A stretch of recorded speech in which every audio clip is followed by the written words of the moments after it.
What can we get here? Deck Hunter, get a cat. We haven't attacked the cat yet. This also generates us another card. Wow! We can hit a lurk unit! And it costs 1, so now we can make something vulnerable.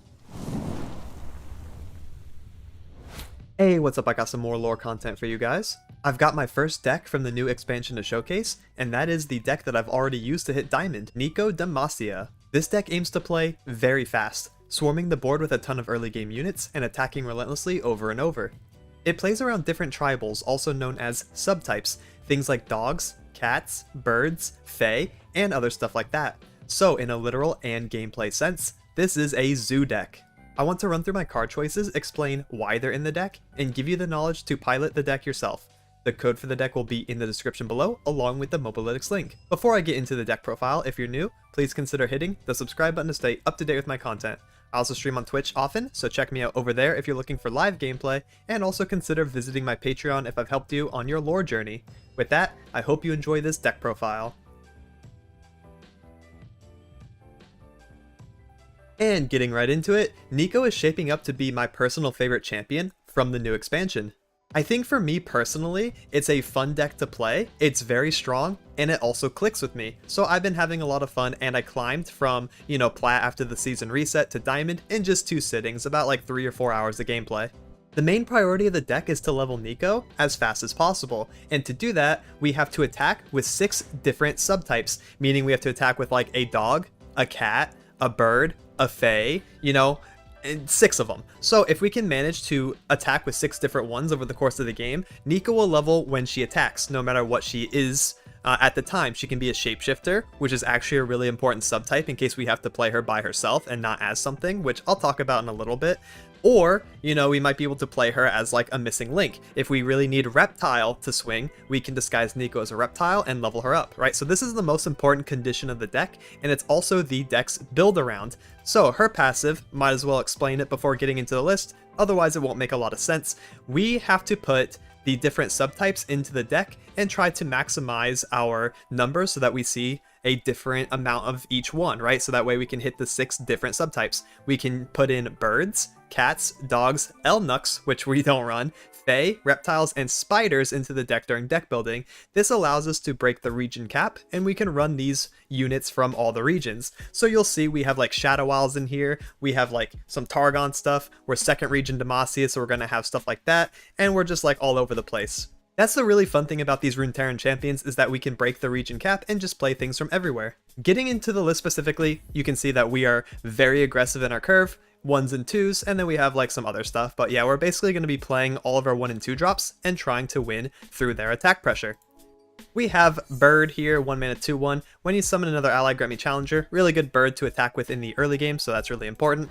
We have another bird, 1 mana 1/1 Omen Hawk. When I'm summoned, grant the top 2 allies in your deck 1/1. Getting this out as soon as possible is super good because we are running a unit focused deck. We barely have any spells at all, so Omen Hawk is always going to hit, and then we can play the enhanced 2 drops, right after. This is especially good for hitting Neeko because then we can play her disguised as like any 2-drop from her origin, which I'll talk about when we get there. So we can actually have a buff to Neeko that's a buffed unit of choice, and that can get kind of insane. There's a lot of great choices for her. Stats wise, you can get like quick attack stuff, and that's really good overall. So yeah, Omen Hawk, super solid.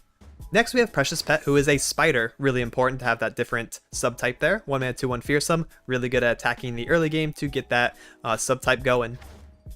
And we have Deck Hunter, 2 mana 1/3, who is a cat, very good card. Play, manifest a follower that has a different subtype than allies in play. So if you have like a cat and a dog in play, then Deck Hunter will show you non-cat and dog options. That way you can try to get to the different subtypes and help level Neeko. So it's a little bit of a consistency tool while also generating you a resource.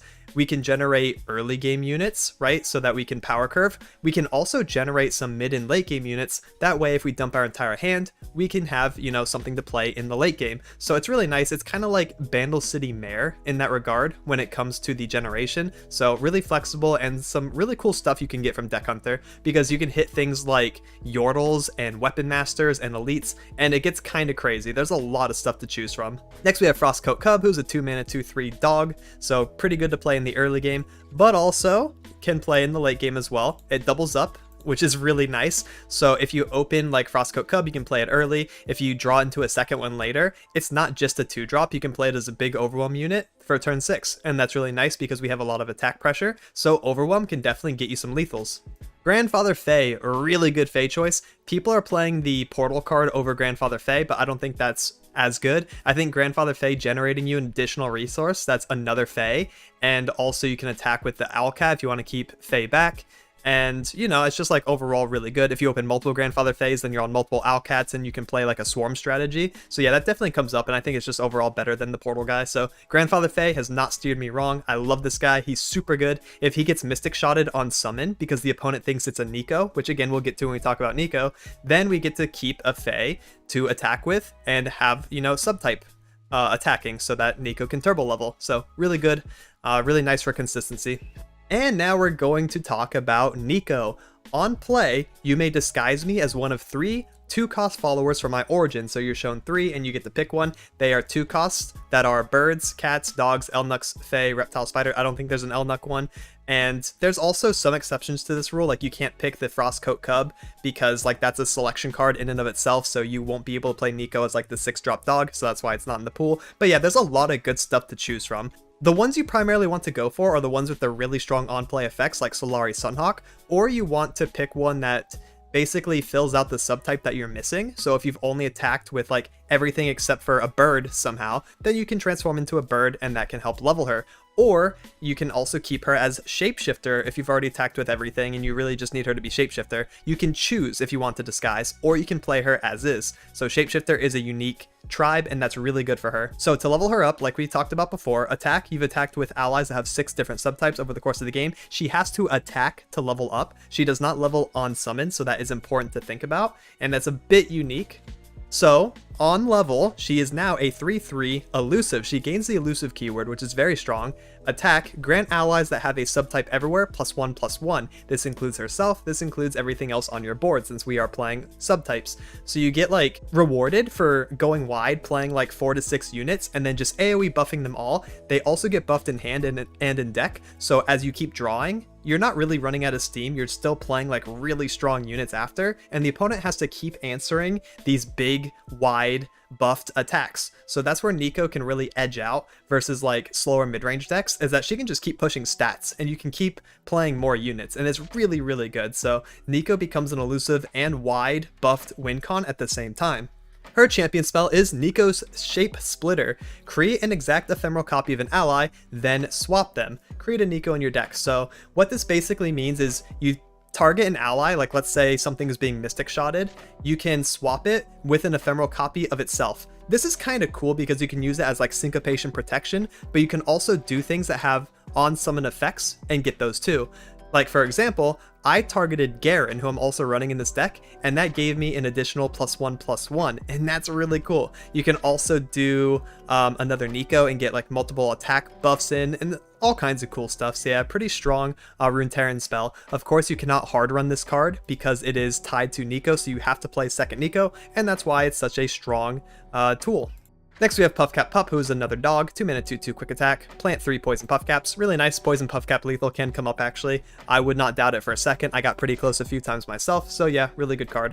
Tufted Web Spinner, who is a new card, 2-mana 3/1 spider with Fearsome. Play, if an ally has a different subtype than me, give an enemy -2, -0 this round, so that's really nice. You can use this for attack pressure.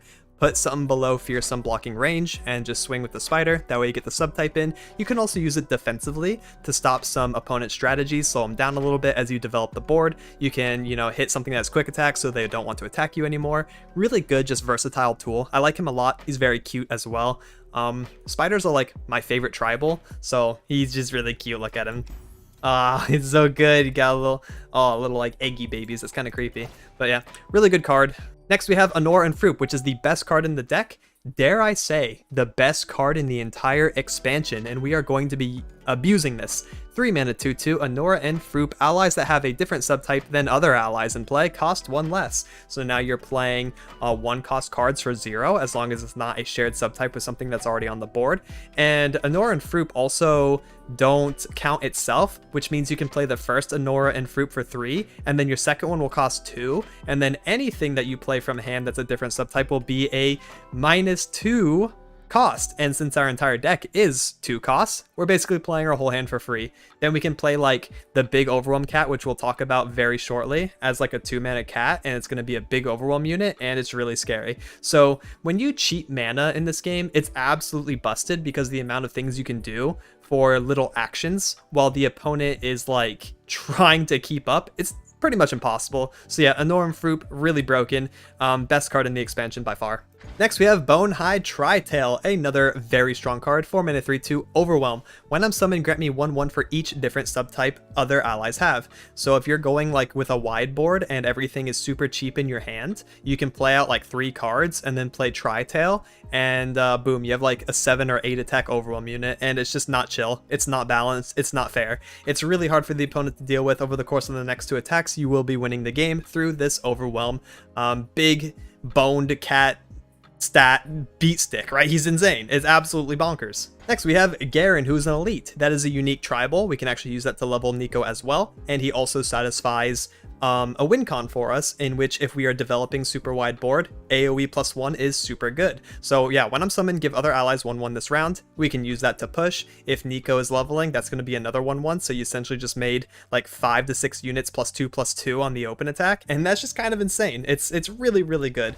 Something else to keep in mind is that Anor and Frup will discount Garen if there's no other elites in play. So you can play Garen on like defense 4, and that's really cool. That might bait like a Vengeance, and then you can play another Garen on attack 5, and you kind of win the game outright.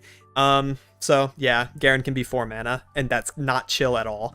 So yeah, it's something else to keep in mind, but Garen, really good at just like turning your wide board into winning pressure, and that's really important in this deck. We need to translate that. And the ways to do that, Neeko, Garen, and also one of the last cards we'll talk about. But next we have Glacial Saurian, who's a reptile. 5 mana 5/5. When I'm summoned, grant the top 3 units in your deck +1/+1. If an ally has a different subtype than me, draw one of those units. So it's a card draw, and it will always hit something, because that's just how the deck works. There's like no spells, and it will always hit a unit that's not a reptile. So really cool. Broken. Really good resource. You can also play this on turn 4 because Anor and Frup does not count itself, because for some reason, I don't know how this works.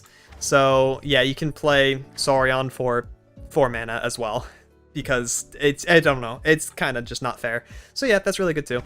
And then our last card is Champion Strength, which is another way to transition our wide board into a lethal threat. Of course, if we're on like 4 to 6 units and we resolve this on turn 6 after floating 3, we just win the game outright. Really, really strong, especially on attack 6. That way we get the scout mechanic too. So that's it for the rundown. There are some other things to consider. I've seen some people like ask and talk about Form Up. I don't think that's a very good card, because what mana do we have to really play that when we're trying to play out all of our 1s and 2s? We're just never on the spell mana to do that till like the late game, so it's just going to brick us. Some other things, like I mentioned earlier, there is the portal card over Grandfather Fae, the junk construct. People are gravitating towards that. I don't think it's as good. Again, I like Grandfather Fae way more for the generation. And speaking of which, that's something else that people have talked about, is that this deck doesn't have a lot of innate draw or things like that. However, my counterpoint is Glacial Saurian is a little bit of a nice draw in the mid-late game to fetch us some stuff. However, we do have Deck Hunter to manifest more resources for us, so it feels pretty good not having like, you know, we don't need Glimpse Beyond, we don't really need a draw 2 mechanic. We're usually fine just playing the cards that we're given and then also manifesting some extra ones and drawing with Saurian later. But yeah, I think the most important part of like building this deck is actually the requirements themselves, and how tricky it is to balance all the different subtypes in order to level Neeko while being a good deck in and of itself. But I really think this is a fantastic core. I have not seen other players' iterations of this list. This is the one that I built from the ground up. Just thinking about it, I wrote down on a notepad all the different ratios, having like 3 spiders versus 6 spiders, 3 dogs versus 6 dogs, and stuff like that, and came to the conclusion that this is the list that I want to run, and it has been, again, performing very well for me. And that's it for the full rundown. Now here's some live commentary games so you can see how the deck plays out. I'll be giving context to why I'm playing certain cards, and hopefully it gives you a good feel on how to play the deck. And for game 1, we have Samira, Ahri, probably a very aggressive, elusive playstyle with like the rally mechanic and stuff. Alright, so we have bird, spider, cat, cool. We could probably pitch Saurian. We don't want to play him early or keep him in our hand. We want to make sure we maximize the different subtypes. So something I tend to do during Mulligan and in the early game is I pay attention to the tag a lot. We see bird, spider, cat. Those are all different and all good. Nice. We have dog as well. Bird, spider, cat, dog. And Fae. So once we see Neeko, we basically have her level. And it's what happens when you deck build in such a way to just have like a bunch of different subtypes all early game and a good variety. We can also use Deck Hunter to manifest like the missing one. We could hit Yordle, we could hit Elite, Dragon. And we have a buffed Anora from Omen Hawk. Alright. So now everything's gonna be nice and cheap too. Let's play out the Deck Hunter. And Deck Hunter hit Anora, let's go! So now we can be on double Anora. I think it's crazy that Deck Hunter can actually hit this card. Alright, fearsome, sure. We can't really play anything for free, so it's not worth playing Anora yet. I think we could just attack with both. Make sure we get the cat attack off. We already done Omen. Yeah, let's just send it. They trade, that's fine. We need to get the cat attack. We also want cat off our board in case we top deck try, because Anora's gonna double buff the cat down to 2, and then we'll just have a really big overwhelm cat, but we need to make sure our cat's off the board for that. We'll play Anora. And then second Anora, and that means our turn 4 is just not balanced.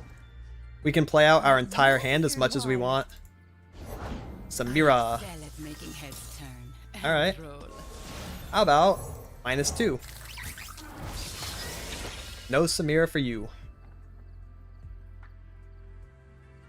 And also our spider can be a blocker for the Elegant Edge if we really need it. I don't think I want to though. I want to make sure we attack with the spider because we haven't yet.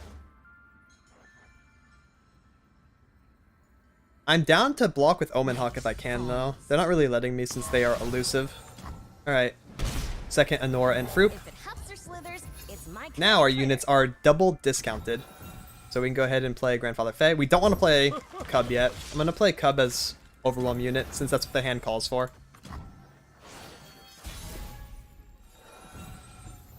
Omen, yeah. So we'll play this as Mother. Big 8/6 Overwhelm on turn 5. Swing. We have a Fearsome. This can send it. This can send it. Alright, we're gonna full send. I have just decided. It's time to full send, and Neeko is leveled. So if we had her in our hand and played her instead of like one of our other things, I mean, she'd be leveled here. We'd have a really strong turn 6. Recall, yep.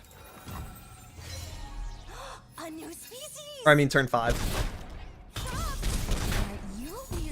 We can level Neeko as soon as 4, but for the most part, we're going to be leveling her attack 5 or attack 6, depending on if we're evens or odds.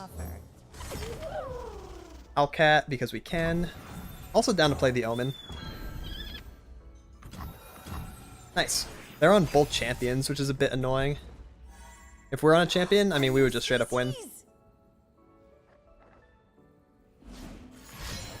Challenger, yeah, you're going to hit my discount unit. That's fine.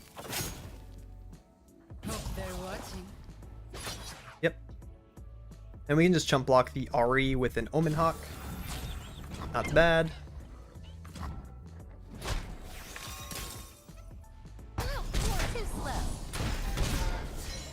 And then we can play Frostcoat Mother. And probably another Frostcoat Mother or right after.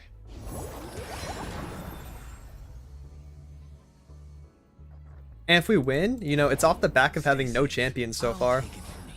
This deck can actually hold its own and win without champions, because of just the amount of attack pressure we have.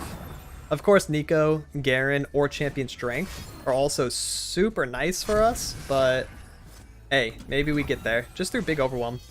We had Cat too. Sheesh. Oh, there it is. Big Cat. Down to play Quick Attack Dog and then Cat, right? We can play Cat right away. It doesn't really matter because it gets buffs based on how many different subtypes there are. So we already have a dog. Playing another dog wouldn't make it any better. But holy moly, 8/6 and 8/7. 8/7 Tri-Tail. If they're not on more recalls, I mean, I think we just win through Overwhelm at this point. That is massive.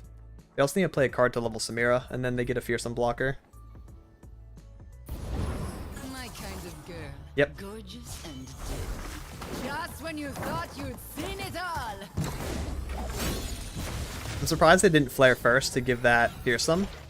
But that's alright. Play the Puff Cat Pup as well. Because, like, their board's already full. Who cares? Yep. Yep. And we don't really need to attack with the Omen Hawk, but I can't imagine that it hurts. Not like we can block their units anyways. They're all quick attack and elusive.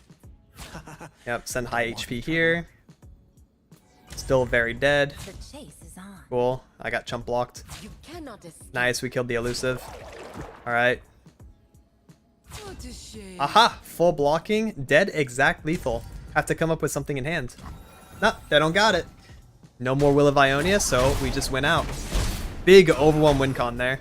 No champions required.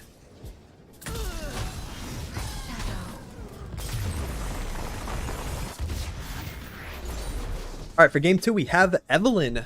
Evelyn in Targon. Really good with the new Siren's Call Husk card. We have Elite, we have Tracker. I'm actually down to keep Garen, especially on attack 5.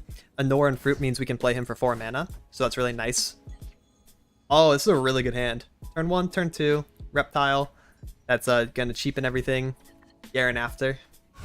If we find Neeko though, holy. Oh yeah, and a dog. Our opening hands are consistently good at leveling Neeko. I just hope that we draw her. Like opening Neeko or like having her in your... Oh my god, in your opening hand's insane. It always feels really good.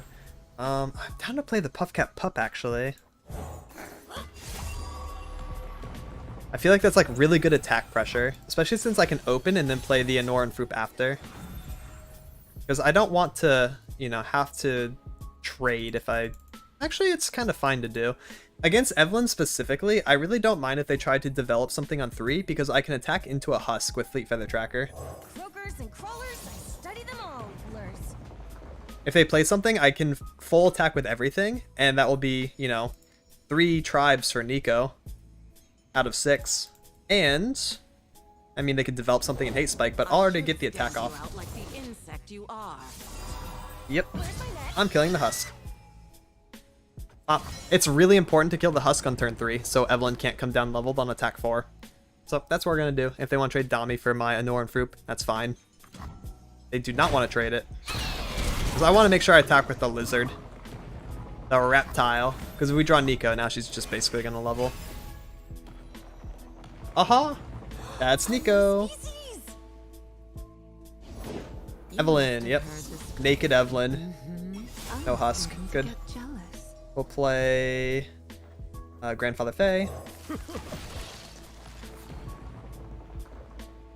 And I'm down to play Frostcoat Cub. Yeah, probably over this. Nah, it doesn't really matter. I'm surprised they're not using any hate spiking. What can we get here? Deck Hunter, get a cat. We haven't attacked the cat yet.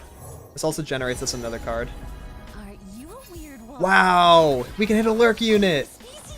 And it costs 1, so now we can make something vulnerable. Probably Evelyn, right? So we can attack with it on the end of the chain. Just send, like, our lowest attack dude into the Evelyn. What are you doing? Alright, pass. And then we can play Garen as first action on 5. Holy. Alright, GG. Neeko levels on attack 5 here. This is so hard for them to deal with. Sunburst, you got it. No problem. I'm pretty sure we're still leveling through Fae, Cat, and Lurk, right? Yep. So swing, swing, swing, swing. Neeko's gonna be a 5/5 elusive. I'm kind of down for that to just hit their face though. I don't want to grab Evelyn. So let's grab Evelyn with like, I don't know, our 3/4. There you go. Maybe with the Grandfather.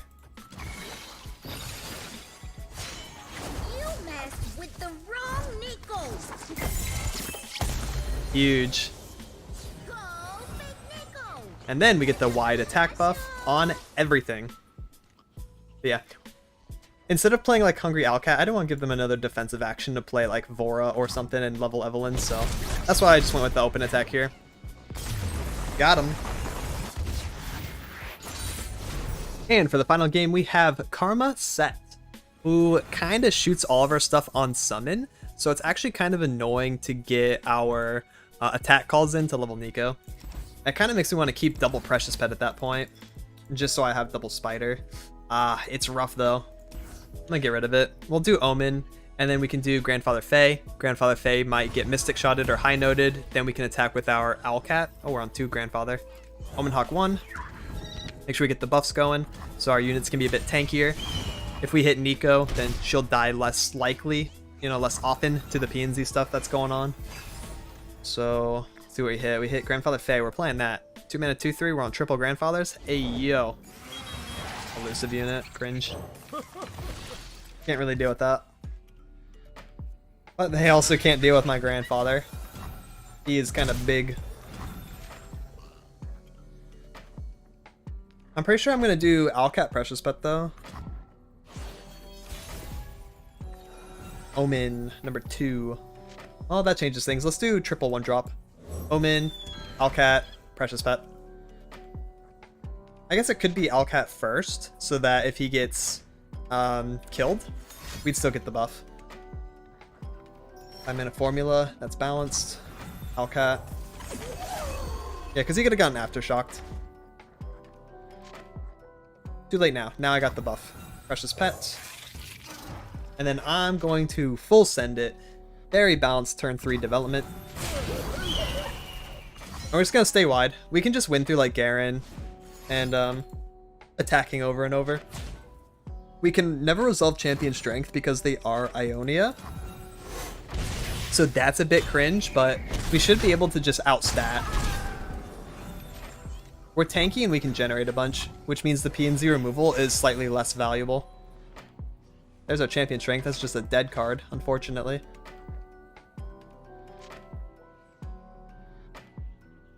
But we do have Garen attack 5. That is pretty relevant. Block, yep. Grandfather Fae. Our Owlcat's gonna get double buffed, by the way. Then Garen on 5. Yep. See, this is another reason why I like Grandfather Fae over the portal guy. Because we get to turn this hand into like a full wide board with buffs. And it's spell shield too, so like Caustic is not even good. It doesn't work. Alright, let's go Garen. Oh, and we're also on Neeko. We've already attacked with Bird, Fae, Spider. I mean, that's all we have, so we're not leveling her. Play Garen. We fight for those who cannot. She's buffed too, so we can play her as like Reptile or Dog, you know, something else. Maybe attack with her on attack 7 and get her leveled that way. For now though, this is a really nice wide pressure. Gonna try to push a lot of damage here. Maybe spook him a little bit. Garen could get like, yeah, tagged out, sure. I was gonna say Hexbliterated, but tag out's better for me. So I can just replay him. Full send. Give me your clock. And then you live with 3. Oh. 1 mana Mystic from clock. So that's 2 Mystics already done, right? 2 Mystics, formula, and a tag out. Sounds good. Another Garen. This one's buffed. But yeah, if they were not Ionia, I could probably play like Champion Strength next turn as well after setting up. And then we just win the game outright on 7. It's gonna be a bit trickier, especially if they play Sett and just like kill something. I'll have to play Neeko as like last action. Oh, never mind. Yeah, turns out we just got it. I mean, we do outpressure this. I feel like it's kind of hard. And that's it for the games. So some closing thoughts is that this deck is really, really, really fast. It's trying to level Neeko 4 through 6 and also win around that time. Yeah, it can also push like 7, 8, but for the most part, it's a very quick deck. However, there's also a lot of nuance to it, and I understand that the deck is actually deceptively hard. Like, it's pretty tricky. So if you want to see more context and more games, definitely come stop by the stream. I hard grinded this deck for like multiple hours to hit Diamond, and I will continue using it to grind towards Master unless something is like really terrible and it stops working. But so far it's been really solid, so definitely come check it out, ask questions. I'd be happy to help and showcase even more games for this deck. And that's it for this one. Please like and subscribe if you thought this video was informative or entertaining. It really helps me out. I'll be releasing more deck profiles, guides, gameplay highlights, and meta reports in the near future. Thank you so much for watching and have a good one. Laters!